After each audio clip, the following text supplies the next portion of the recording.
Está con nosotros el diputado Tobías Crespo, quien es diputado de la circunscripción número 2 del Distrito Nacional. Ha estado con nosotros en otras ocasiones. Bienvenido a Visión Integral ya en una nueva planta televisora. Y yo quiero empezar felicitando a Tobías Crespo, definitivamente, ¿no? Porque la promulgación de la ley 6317, creo que él debe sentirse muy bien con la promulgación de esa ley. Recientemente acaba de ocurrir en esta semana. Y nada, él estuvo en algún momento como un llanero solitario, quizás trabajando, ¿no? y hablando de las bondades de esta ley. Un proceso, Juan, casi de 10 años. Un proceso largo. Largo. Que por suerte que todavía repitió. Sí. Tiene 10 años. Porque si no repite, la iniciativa la toma otro. Oye, o se pierde tal vez. O se pierde también, pero la insistencia, la persistencia de el apasionamiento, ¿no? Con esta iniciativa, la perseverancia. Y la manera en que la divulgó. Exactamente. Por los medios de comunicación. Colocó esto. Entonces, hoy ya la ley es promulgada y yo creo empezar felicitando al diputado Tobías Crespo, porque yo creo que es el padre de esta ley. De esta Así ley, que bienvenido, y yo creo que ustedes deben sentirse muy bien, ¿verdad? Yo me uno a esas felicitaciones, ¿verdad, Tobías?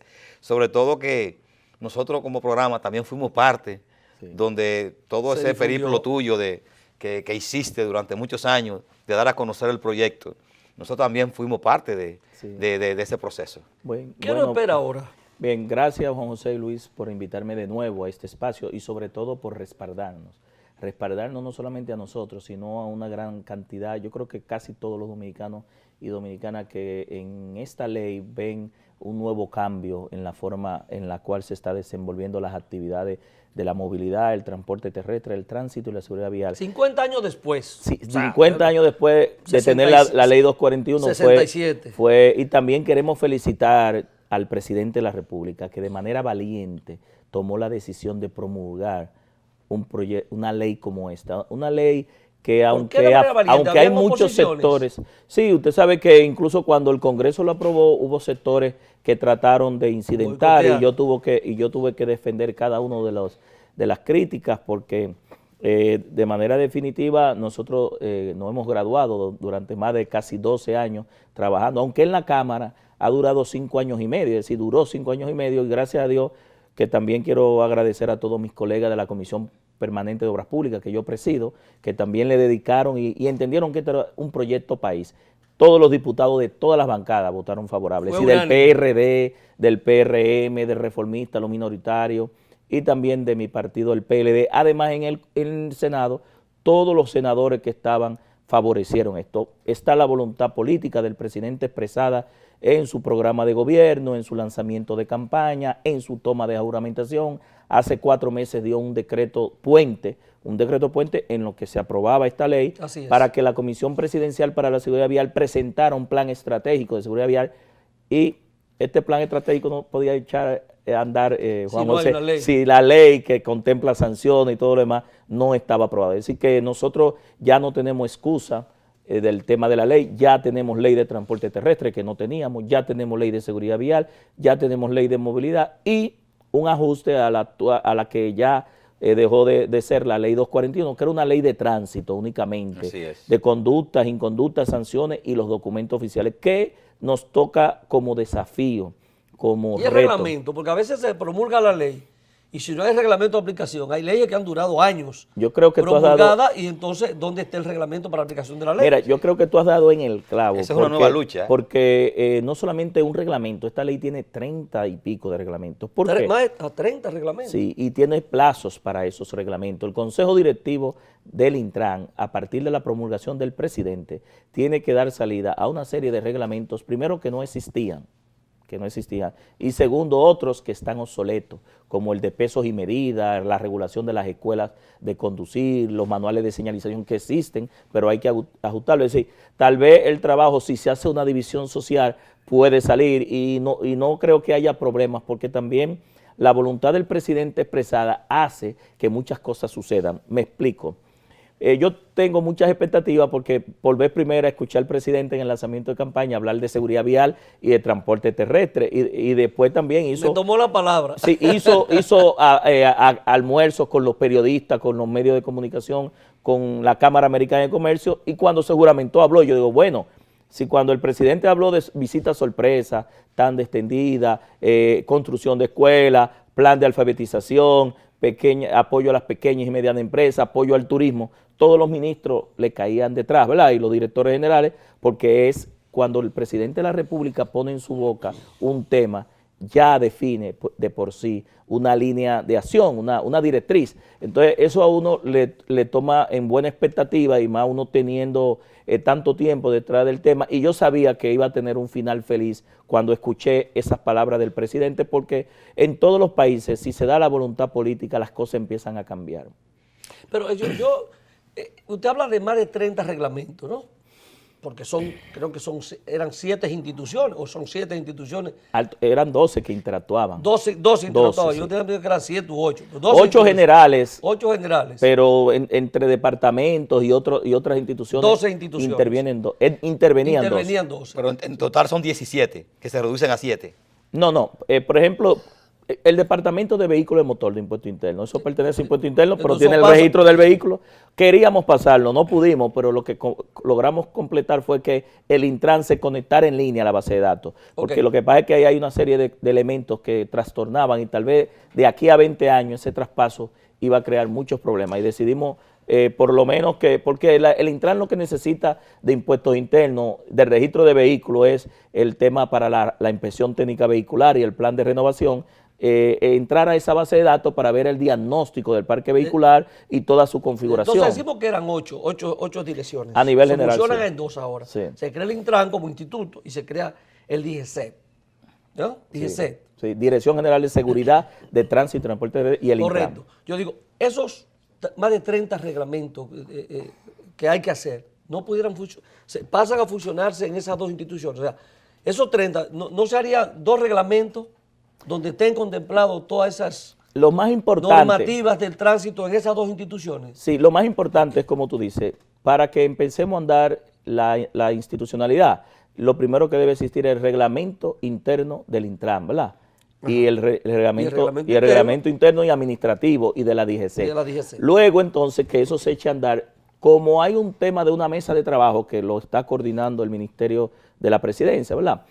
La municipalidad, que también esta ley le da funciones y le refuerza competencias que ya tienen en la ley 17607. Esa policía especializada que se crea, es decir, de tránsito, seguridad vial y movilidad. Y adicionalmente, estamos hablando de la ONSA y la OPRE, que pasan a ser convertidas en prestadoras de servicio de transporte, operadoras públicas. Van a dar al traste con esos reglamentos, principalmente aprobar los 2 primeros, los que se necesitan de inmediato. Como se tiene 6 meses, es más fácil porque hay muchos reglamentos que existen, Juan José. Lo que hay es que actualizarlo y darle carácter de ley. ¿Por qué? Porque también había muchos reglamentos que eran de la OTTT, que eran administrativos, entonces no tenían carácter de ley, y cuando iba fuerza de ley, cuando iba a un tribunal, se caían, entonces eran reglamentos administrativos. Ahora, cuando tú pones un reglamento en una ley, y el órgano, el consejo directivo y el presidente dan un decreto promulgándolo, ya es ley. Entonces entra, si nosotros metíamos todos esos 30 reglamentos en la ley, iba a ser tan amplio que era difícil.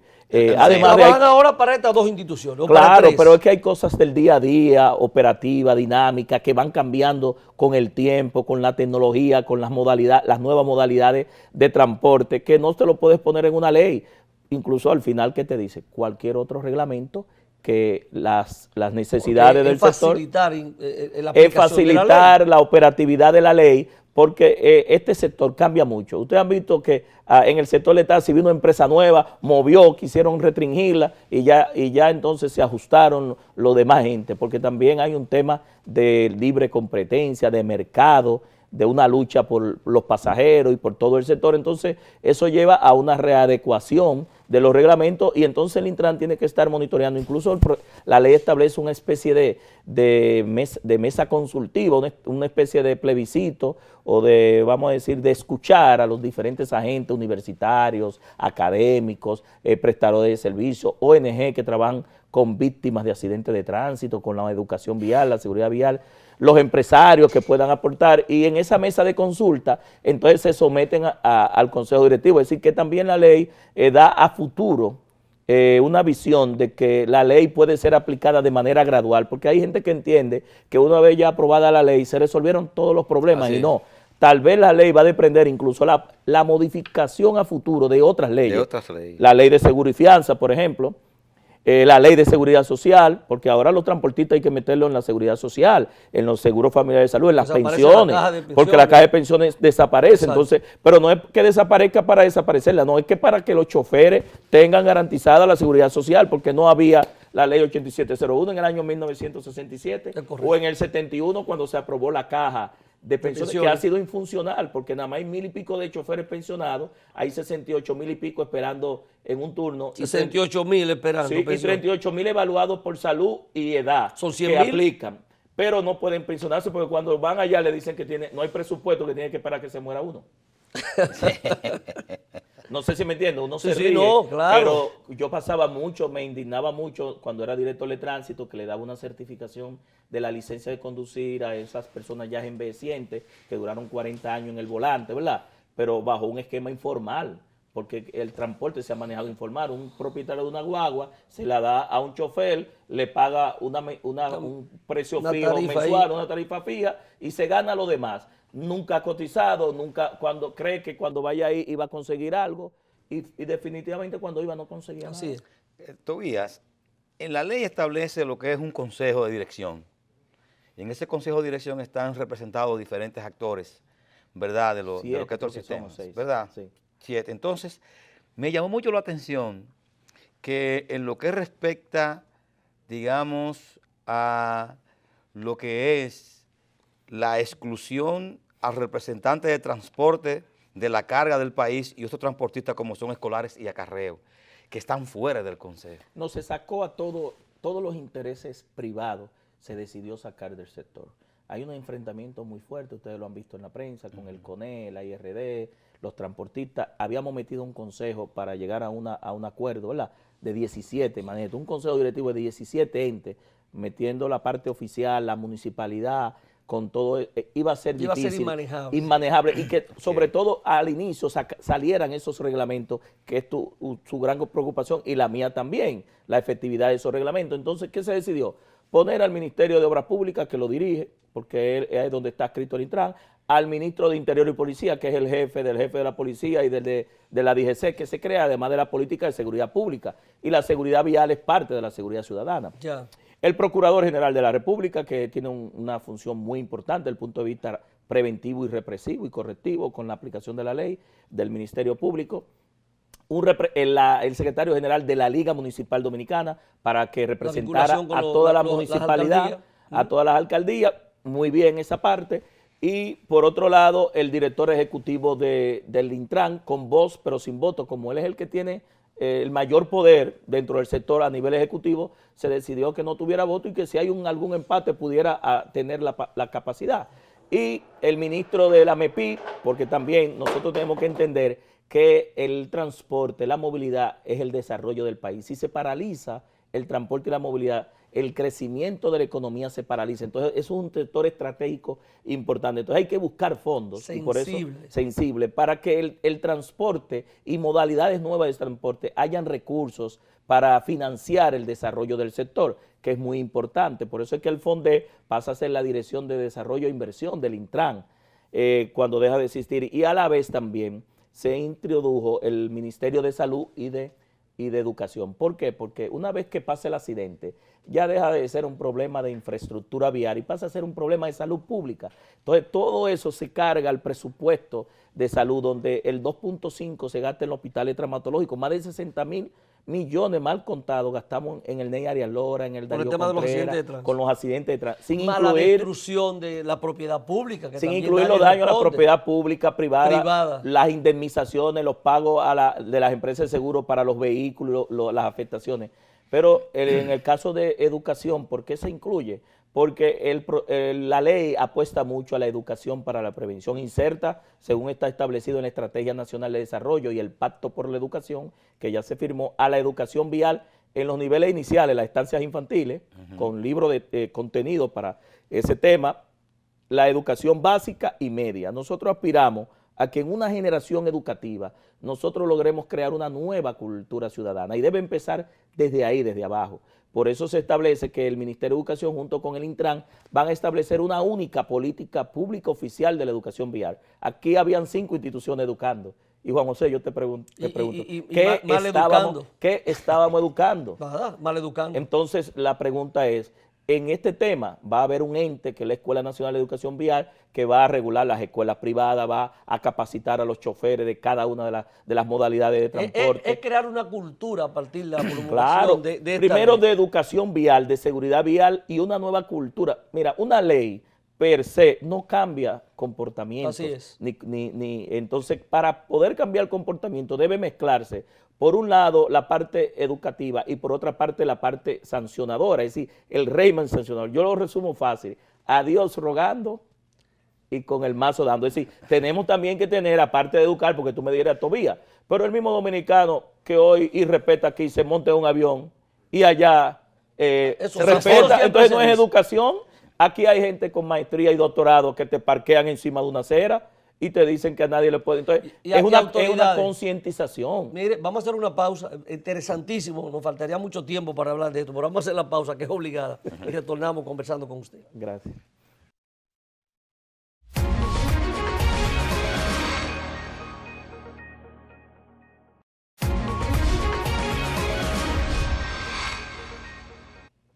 Retornamos conversando con el diputado Tobías Crespo. De verdad que como tanta información junta, Sí. que uno quiere como tener más tiempo y para digerir algunas cosas, ¿no? Sí, yo tengo una inquietud, Juan José, y es que los ayuntamientos no quedaron conformes con esta ley. Y están haciendo algunas observaciones después de promulgada la ley. Yo no lo entiendo. No, ellos lo hicieron antes. Ellos lo hicieron antes. Ellos lo hicieron antes. Y ellos dicen que, por ejemplo, los municipalistas señalan que es injustificable la decisión de tratar al ayuntamiento que pidan permiso al Intran para ejecutar trabajo en las vías públicas. Y entonces yo veo eso veo eso en los medios de comunicación y ahora vuelven y lo publican. ¿Qué pasó con el ayuntamiento? ¿Qué fue lo que pasó? Hay mucha desinformación. A mí me preocupó la semana pasada y llamé al presidente Fedomo y lo llamé y en esta semana tuve un encuentro con todos los alcaldes, con todos en Fedomo y el presidente Fedomo, no en la liga, sino en Fedomo, porque hay mucha desinformación. Muy por el contrario, mire, yo fui director general de Tránsito Terrestre 6 años y yo sé cuál es el rol de la municipalidad y del gobierno central y sé los puntos de conflictividad y los tuve con algunos alcaldes cuando dirigí tránsito, pero eso no quiere decir que nosotros no defendiéramos. Incluso tú sabes cuántas veces habla el proyecto sobre el Intran en los municipios, 124. La ley 17607 solamente habla en un artículo, el 19, el literal AIN, sobre estos temas. Lo deja muy aéreo. Sin embargo, esto lo que hace es complementar y darle más facultades a la municipalidad. ¿Qué tienen que hacer la municipalidad? Porque el problema de eso no es correcto lo que ellos dicen. Hay un artículo, el 9, que define que el Intran define las políticas públicas generales y las sectoriales las coordina con ellos. Porque también, déjame decirte que hay rutas que empiezan en un municipio y terminan en otra. Entonces, el Intran va a tener que coordinar la ejecución del transporte en intermunicipal, pero también interurbano. Entonces, no puede dejarse solo, aunque haya un poder municipal autónomo y descentralizado. Entonces, hay políticas públicas generales que tienen que ser coordinadas, pero pedir permiso, eso no es verdad. Nosotros definimos que el ente ejecutivo de la movilidad urbana, del transporte terrestre urbano, del tránsito urbano y la seguridad vial urbana es el ayuntamiento.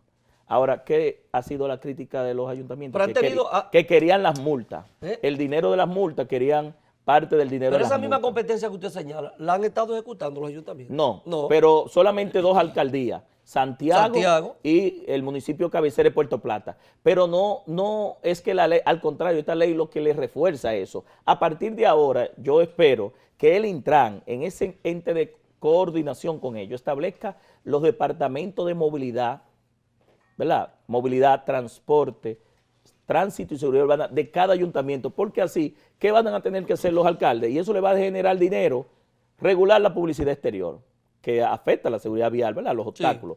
Sí. Poner semáforos, mantener semáforos, que es función de ellos.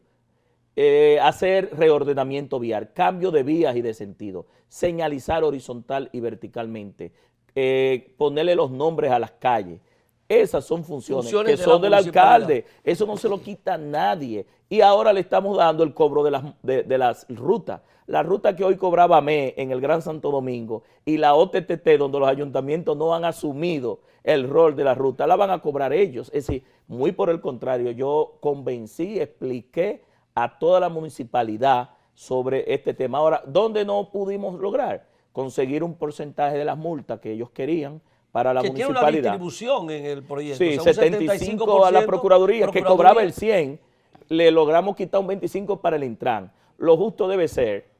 Todas las multas que entran a través de la Autoridad Metropolitana de Transporte se van ahora. Es decir que logramos algo para el Intran, porque el Intran va a necesitar recursos. Y los ayuntamientos gritaron también ahí todavía. Sí, pero la pregunta es, como dice, debemos llevarlo a la municipalidad a un nivel de estadio de desarrollo, ¿verdad? Que permita cumplir con lo que le establece y más adelante esta ley. Se puede ver. Y eso se puede ver. Por eso los diputados quedamos un acuerdo para la municipalidad de que íbamos a modificar ese artículo posterior para distribuir la multa de la siguiente forma, que es lo justo que se hace en todos los países. Tú violas la ley en la municipalidad, un porcentaje, nosotros establecimos 40% al municipio, porque por GPS o referenciado tú puedes saber que fue en el municipio. ¿Dónde se violó? Y además motiva a los alcaldes también a fiscalizar y a sancionar y a ordenar su entorno. Pero una autoridad que no es metropolitana, nacional, que la DGC, a la parte de, que sería la parte de la Dirección de la Seguridad. Exacto. Esa sería la parte que se encargaría de las multas. De hacer las denuncias, viabilizar, fiscal, es lo que hoy la ME. La ME pasa a ser convertida en la DGC, pero con carácter nacional. Entonces, ¿qué pasa? Un porcentaje iría a la municipalidad, un porcentaje a la Procuraduría, un porcentaje a la DGC, porque esa policía necesita alcoholímetro. De las multas estamos hablando. Sí, porque es que las multas en todos los países, las multas por tránsito van a los entes del sector. En todos los países, para campañas de educación vial, para fortalecer a la policía con alcoholímetros, radares. Yo me confundo un poquito. Ahorita decía que 75% para la Procuraduría y el 25% para el Intran. El Intran, sí. Entonces ¿cómo van a ser beneficiadas las alcaldías? ¿Con qué porcentaje? En esta parte es a futuro, una modificación. Eso fue lo que acordamos con los legisladores que son municipalistas y yo que defendí también, porque nosotros planteamos una modificación a futuro. Mira, yo vi recientemente... Pero ya ellos están convencidos, déjenme decirles, nosotros le explicamos, y que con esta ley ellos van a tener más recursos si la aplican. Recientemente se han producido, hay una mesa de diálogo que está impulsando la Presidencia de la República, coordinada por el ministro, donde están participando representantes del sector transporte, vamos a decir, los empresarios. Sí. A raíz, esto se ha hecho pensando en la promulgación de la ley para un poco consensuar con ellos la aplicación de la ley, no tener esa resistencia que pudiera haber. Que siempre la hay al cambio. Que siempre la hay. O sea, ¿cuál sería la finalidad de esa mesa de diálogo? Es precisamente eso. Mira, una ley tan importante que impacta la vida del país. Porque mira, organizar la movilidad. Yo lo veo a futuro terrestre, eso. Y yo también, es decir, no somos ilusos, Juan José. Yo fui funcionario y conozco el Estado. Hay problemas que se van a resolver de inmediato.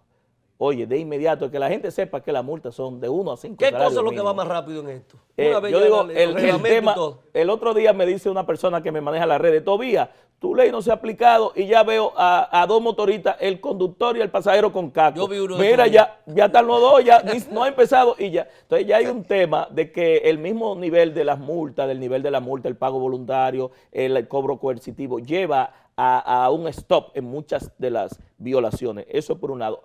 Pero hay otros elementos que no, que tienen que esperar un tiempo. Por eso la ley establece plazos. Por ejemplo, la formalización de los prestadores de servicios, los sindicatos, convertirse en empresa, le da 18 meses.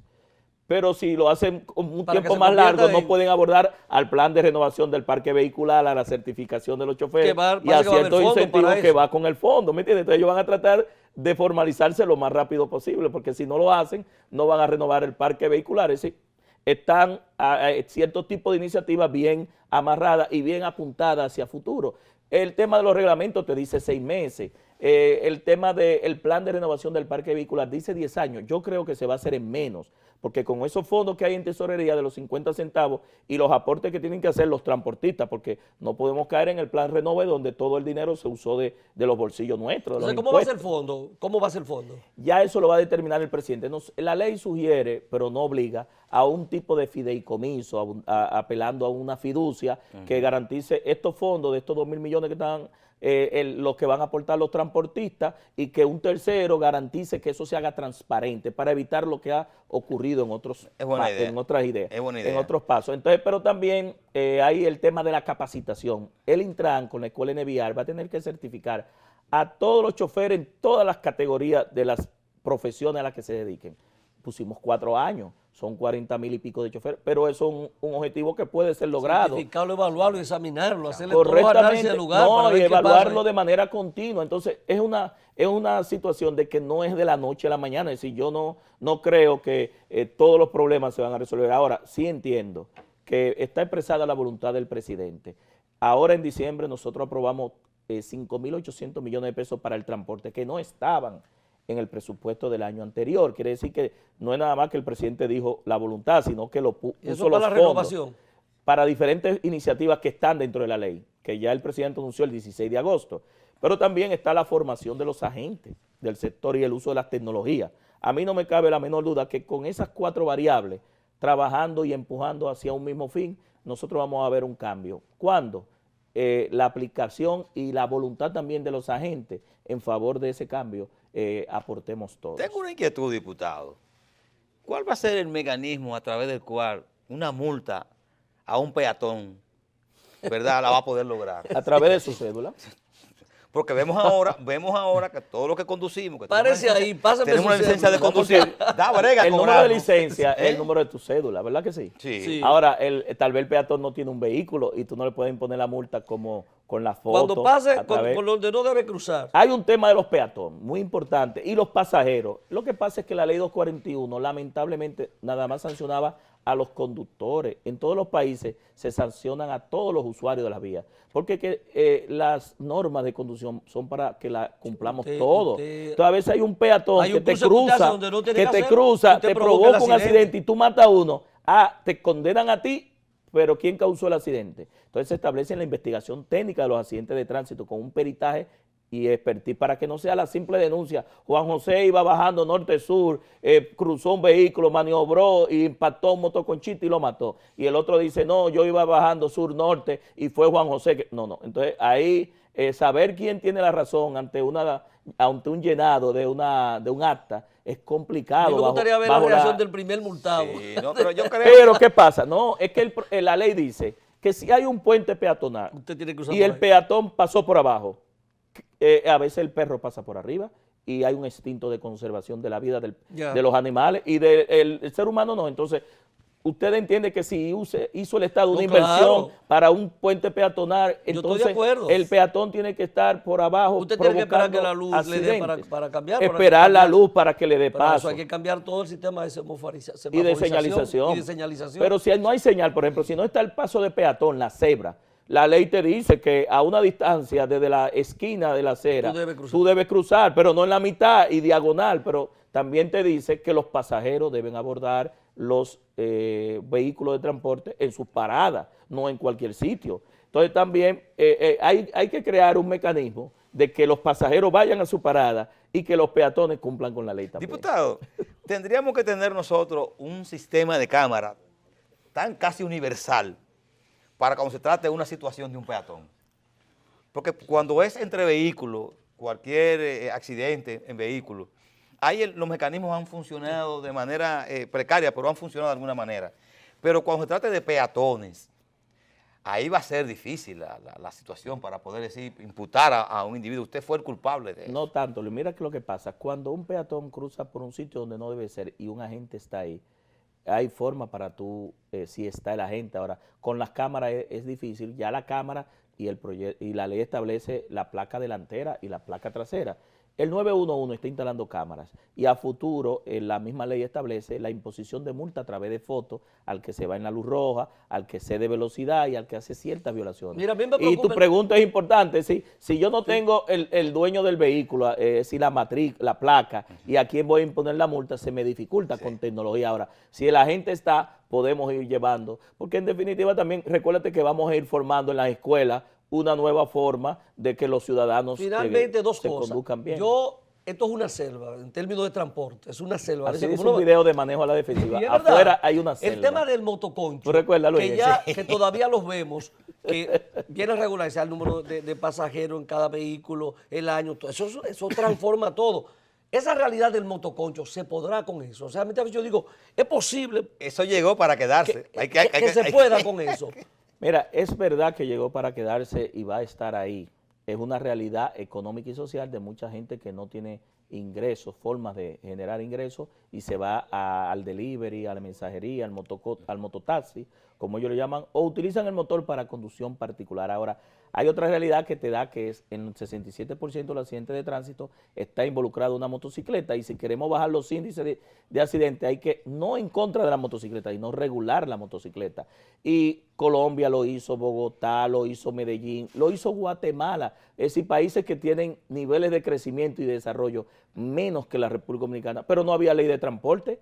Tenemos la primera ley, no sé si me entiendes, es decir, que si regulamos la motocicleta, nosotros podemos lograr bajar los niveles de accidentes. Bueno, de verdad que gracias por haber estado con nosotros, el tiempo se nos ha ido, yo creo que nos quedaron muchas cosas por seguir analizando, esta es una ley muy general, muy global, abarcadora y revolucionaria. Así es que definitivamente. el tema de la educación seguirá siendo un tema importantísimo porque por ahí hay que empezar. Educando para que la gente sepa de qué se trata y cuáles son los comportamientos que tiene que asumir, que es diferente a lo que se ha hecho. Sobre hasta todo este momento. divulgar Así es, el divulgar contenido de esta el nueva contenido ley. de la ley. Usted tiene un papel importante para todo esto. Porque va a decir, embromó tanto con esta ley, se aprobó y finalmente no hemos hecho nada. Así es que yo no sé qué es lo que usted va a hacer. Y la penalidad. Yo cumplí ya como legislador. Y la penalidad tiene que cumplirse, las Bueno, penalidades. señor, gracias Tobías, gracias amable televidente por haber estado con nosotros. Será hasta la próxima semana. Nos vemos.